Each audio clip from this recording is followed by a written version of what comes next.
በየትኛውም አጨዋወት የትኛውንም ቡድን የማሸነፍ ጥንካሬ ያለው የዘንድሮ አርሰናል። ሰላም አድማጭ ተመልካቾቻችን፣ ይህ ዋይቢ ስፖርት ሲሆን በዛሬ ፕሮግራማችን አርሰናል ጋር ያሉ ሶስት ጥንካሬዎች የሚል ፕሮግራም ሰርተናል። ወደ ፕሮግራሙ እንሂድ። በትክክል ይህ አርሰናል ለየትኛውም ቲም የተገነባበት መሰረቱ በመጀመሪያ ፖሴሽን እግር ኳስ የሚባል ኮንሰፕት ነው። ያ ፖሴሽን እግር ኳስ የሚባለው ኮንሰፕት ምንድነው? ኳስን መያዝ፣ ኳስ ከያዙ በኋላ ጨዋታ መቆጣጠር፣ በጨዋታ መቆጣጠር ውስጥ የሚመጣ የተቃራኒ ቲም ስፔሶችን በማስከፈት በተለያዩ ተጫዋቾች በተለያዩ የስምንት ቁጥር ተጫዋቾች ሊሆን ይችላል፣ ድሪብል በሚያደርጉ ተጫዋቾች የተቃራኒ ቡድንን ክፍተት በማፈንፈር ጎሎችን ማስቆጠር እና በዛም ማሸነፍ ነው። ሶስት ፒ ሊኖረው ይችላል። ፖሴሽን፣ ፕሬዠር እና ፖሴሽን የሚባለው ኳስን መቆጣጠር ነው። ፕሬዠር ደግሞ የሚባለው ከኳስ ውጪ እንዴት ሪያክት እናደርጋለን ነው። ተቃራኒ ቡድን ኳስ ሲጀምር ምን አይነት የፕሬሲንግ ሲስተም እንጠቀማለን ነው። ቢውልድ አፑ ላይም ጊዜ ቢውልድ አፑ ላይ ስንጀምር በምን አይነት አወጣጥ እንወጣለን ነው። እና ደግሞ ኳሶች በምንቀባበል ጊዜ ትሪያንግል መፍጠር አለብን። ለምሳሌ ቡካዮ ሳካ ኳሱን ሲይዘው ኦዴጋርድ እና ቲምበር እየመጡ ትሪያንግል ይፈጥራሉ። ትሮሳር ኳሱን ሲይዘው ዴክላን ራይስ እና ካላፊዮሪ እየመጡ እያንዳንዱ ቦታ ላይ ኳሶችን ስንቀባበል በትሪያንግል እንቀባበል ነው። ይህ የፖሴሽን እግር ኳስ የፖሴሽን ፉትቦል ፊሎሶፊ ነው ማለት ነው። አርሰናል ግን በዚህኛው ብቻ የለም አንድን ቲም ለማሸነፍ ወደ ሜዳ የሚገባው። ለምን ይሄኛው ቲም በዚህኛው የማይሰራ ከሆነ በሌሎች መንገዶች ሪያክት ማድረግ አለብን ማለት ነው። ዋንጫዎችን ለመብላት ጨዋታዎችን ለማሸነፍ ማለት ነው። ለምሳሌ አንዳንድ ቲሞች ምንድናቸው? ሎ ብሎክ ሊመጡብህ ይችላሉ። ሎ ብሎክ ሲመጡብህ አሁን ባለው ሲስተም በአርቴታ ፊሎሶፊ ማሸነፍ ይችላል። አሁን ቅድም ባልነው ማለት በፖሴሽን እግር ኳስ። ነገር ግን ፕሬሲንግን በሚያደርጉ ሰዓት በራሱ ስታይል እየሄደ ማሸነፍ ይችላል። አንዳንዴ ደግሞ የራሱን ስታይል በመተው አንዳንዴ በጣም የሚያስፈልጉ ጨዋታዎች የሶስት ነጥብ ጨዋታዎች የሚሆኑበት ጊዜ ይመጣል። አንዳንድ ጨዋታዎች በቃ ግዴታ ሶስት ነጥቡን ማውጣት የሚባለው ነገር ሲመጣ ለምሳሌ ሎ ብሎክ በመግባት ቻናሎችን በመዝጋት ስፔሶችን በመዝጋት ተቃራኒ ቲምን ኳሱን ሊይዘው ይችላል። ግን ፖሴሽን ዊዛውት ፔኔትሬሽን ይባላል። ኳሱን ይዞታል ግን ፔኔትሬት አያደርጉም ማለት ነው። ተቃራኒ ቲሞች ዝም ብለው ኳሱን ብቻ ይቀባበሉታል፣ ፔኔትሬት አያደርጉም፣ ስፔስ አያገኙም። ስፔሶችን በመዝጋት 4-4-2 የቤስት ኢንፎርሜሽን ነው። ስፔሶችን ለመዝጋት 4-4-2 ይሆናል። ከፊት ለፊት 10 ቁጥሩና 9 ቁጥሩ ሁለቱን ሴንተር ባኩ የተቃራኒ ቲም ሴንተር ባኮች በመዝጋት ከዛ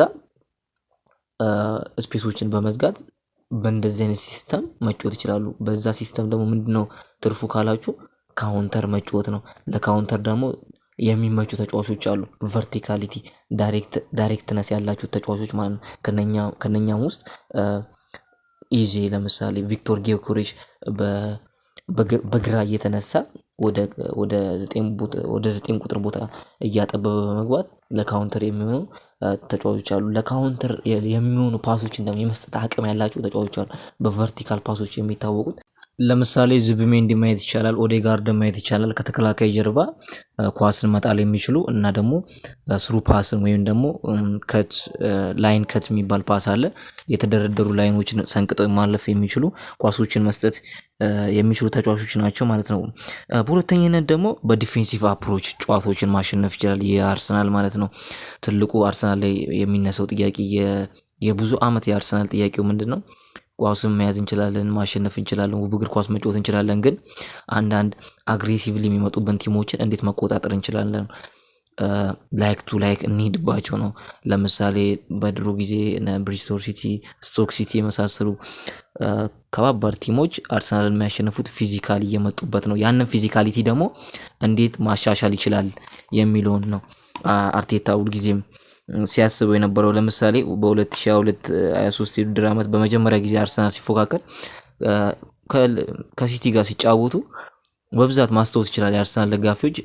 ሲቲ ያን ጨዋታ ፊዚካሊ ዶሚኔት አድርግቶት ነበረ። ምክንያቱም ዎከር፣ ስቶንስ፣ ዲያዝ የመሳሰሉ ኤሪንግ ሃላንድ፣ ጃክ ግሪሊሽ ፊዚካሊ በጣም ፊት የሆኑ ተጫዋቾችን ጨዋታ ውስጥ አሰልፎ ነበረ። በዛ ሰዓት አርቴታ እየተጠቀመበት የነበረው ለምሳሌ ኦዴጋርድ ነበረ፣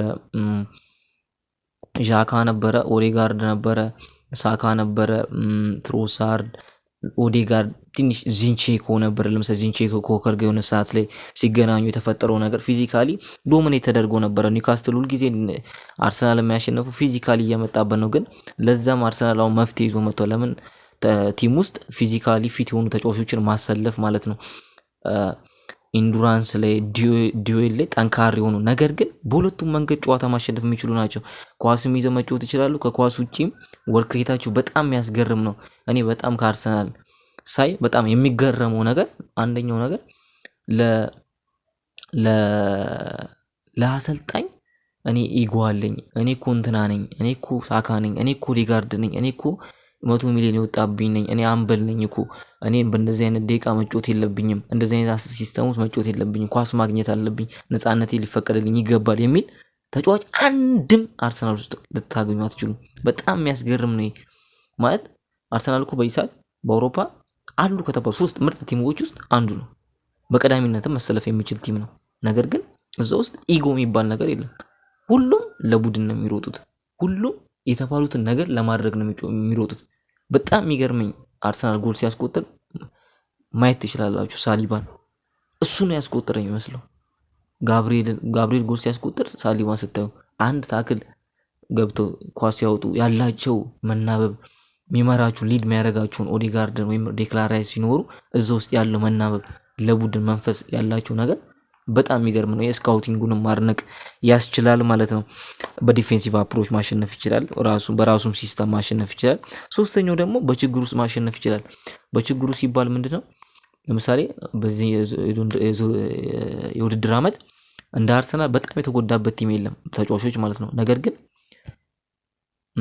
ቢጎዳበትም ችግር ውስጥ ሊሆን ይችላል። ራይስ ላይኖር ይችላል፣ ኦዴጋርድ ላይኖር ይችላል፣ ኢዜ ላይኖር ይችላል፣ ሳካ 2 ወር ላይኖር ይችላል፣ ጋብሪኤል 1 ወር ከምናምን ላይኖር ይችላል። ሳሊባና ጋብሪኤል ቤስት ዲፌንሲቭ ዱዌሎች አብሮ ላይጮቱ ይችላሉ። ነገር ግን በቃ 3 ነጥቡን በመውሰድ ወደ ኔክስት ጨዋታ ላይ ጥሩ ነገር አሻሽለን አስቶን ቪላ ላይ 4 ልናገባ እንችላለን የሚል አቲቲዩድ በአርሰናል ውስጥ ይታያል ማለት ነው። ይሄ በጣም የሚገርም ነው። ለምን ኔክስት ጨዋታ ለምሳሌ አንድ ተጫዋች ሲጎዳ 1 ነጥብ ምጥል ከሆነ የታይትል ሬሱ ላይ ደካማ እየሆንክ ትመጣለህ ማለት ነው። ተቃራኒ ቲሞች እየተጠናከሩ ይመጣሉ። ለምሳሌ እኔ የውድድር ዓመት አርሰናል ላይ በጣም ቤስት ቻንስ ለማሸነፍ ያለው ብዬ ማስበው ጠንካራ ቲሞችን ከሜዳ ውጭ ገጥሟቸዋል የሚል ሀሳብ አለኝ።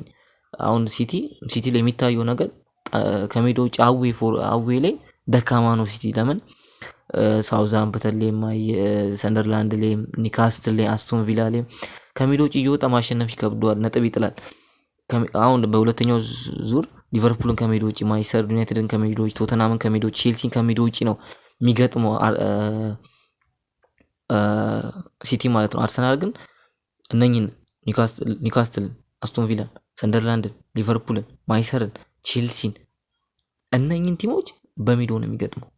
ይህ በጣም አድቫንቴጅስ ነው። ለምን ሲቲ ከሜዳ ውጭ ነጥብ እየጣለ አንተ በሜዳህም ከሜዳ ውጭ ነጥብ የምታገኝ ከሆነ ይህ ለታይትል ሬሱ በጣም አስፈላጊ ነው። በጉዳቶችም አርሰናል የሻምፒየንስ ሊግ አንደኛ ነው፣ ካራቦ ካፕ ግማሽ ፍጻሜ ደርሷል፣ ፕሪሚየር ሊግ አንደኛ ነው።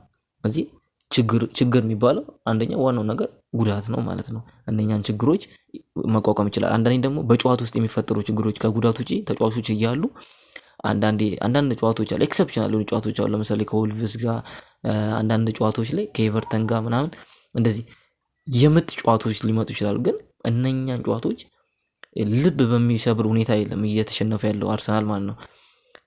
ወይ በመጨረሻ ሰዓት ደቂቃ ጎል ገብቶበት ሊሆን ይችላል። እንደዚህ አይነት ሽንፈቶችን አስወግዷል ማለት ነው። በዚህ ውድድር ዓመት 80-90 ደቂቃ ሊጫወቱ ይችላል። 2-1 ሊሆን ይችላል፣ 1-0 ሊሆን ይችላል።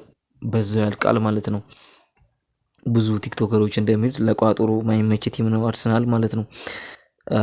አድማጮች እስኪ እናንተ ምን ትላላችሁ? በዚህ ሀሳብ ላይ ምን አይነት ጥንካሬ ያለው የሚለውን ሀሳብ መስጠት ትችላላችሁ። ላይክ፣ ሰብስክራይብ አድርጉ። አመሰግናለሁ። አበረታቱ።